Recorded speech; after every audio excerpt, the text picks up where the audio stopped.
I'm Kristi Noem, the United States Secretary of Homeland Security. Thank you, President Donald J. Trump, for securing our border and putting America first.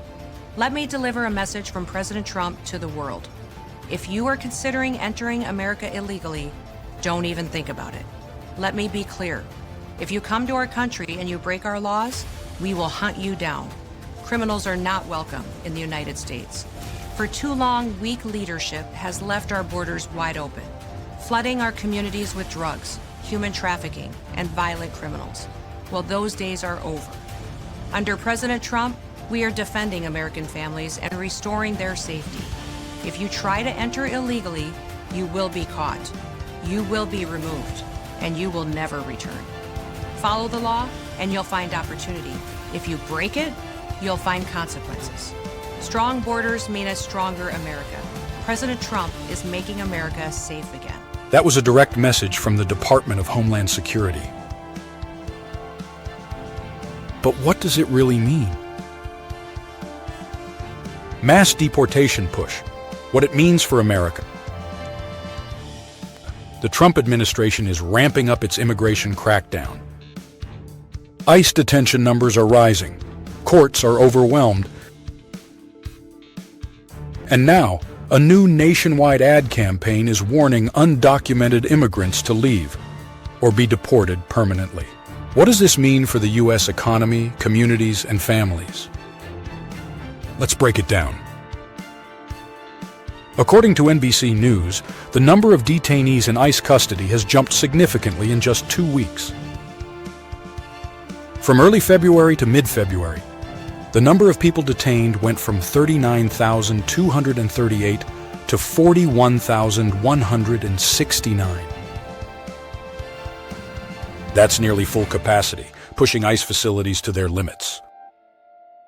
The government is also using new detention centers in Texas and Kentucky, and even expanding capacity in Colorado and Wyoming.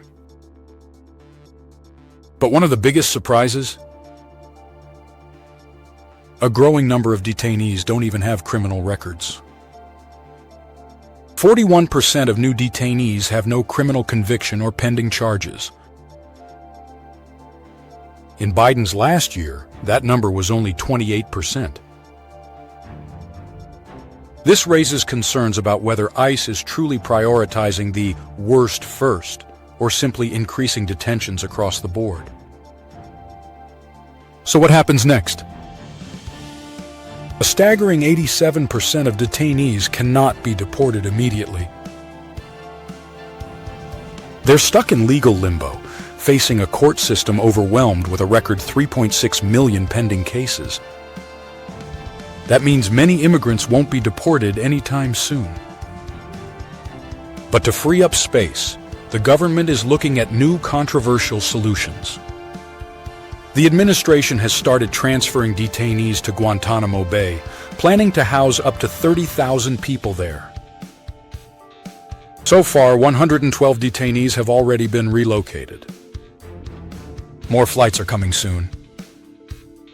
And now, the government is taking a new approach, a massive ad campaign urging self-deportation. The Department of Homeland Security just launched a multi-million-dollar effort across radio, television, and digital ads, targeting immigrants inside and outside the U.S. Domestic ads urge undocumented immigrants to leave voluntarily.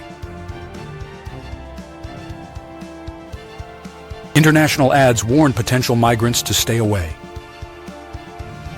Social media targeting includes digital messages and text alerts. Here's a direct quote from DHS Secretary Kristi Noem. "If you are here illegally, we will find you and deport you. You will never return. But if you leave now, you may have an opportunity to return and enjoy the American dream."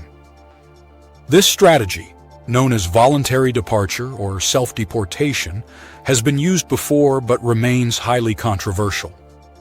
If Trump's mass deportation plan continues, who will it impact the most? Economists warn that the U.S. economy depends on immigrant labor. Without these workers, food prices could rise, construction could slow, and businesses could struggle. Alabama already saw this happen in 2011 when a harsh immigration law led to a $10 billion loss in GDP. So while the administration argues mass deportations will create jobs for Americans, history suggests the economic shock could hurt businesses and consumers alike. So what's next? Will Trump actually deport millions as promised? Right now, resources are stretched thin, courts are overloaded, and even ICE is struggling to keep up. More ICE raids are expected. Possible expansion of detention centers is being discussed. Legal battles over new immigration laws are increasing. The immigration debate isn't slowing down, and the next few months will be critical in shaping America's approach to immigration policy. What do you think about these new immigration policies? Should the U.S. push for mass deportations, or is there a better solution? Let us know in the comments below. Subscribe for more updates. Like and share this video. Turn on notifications.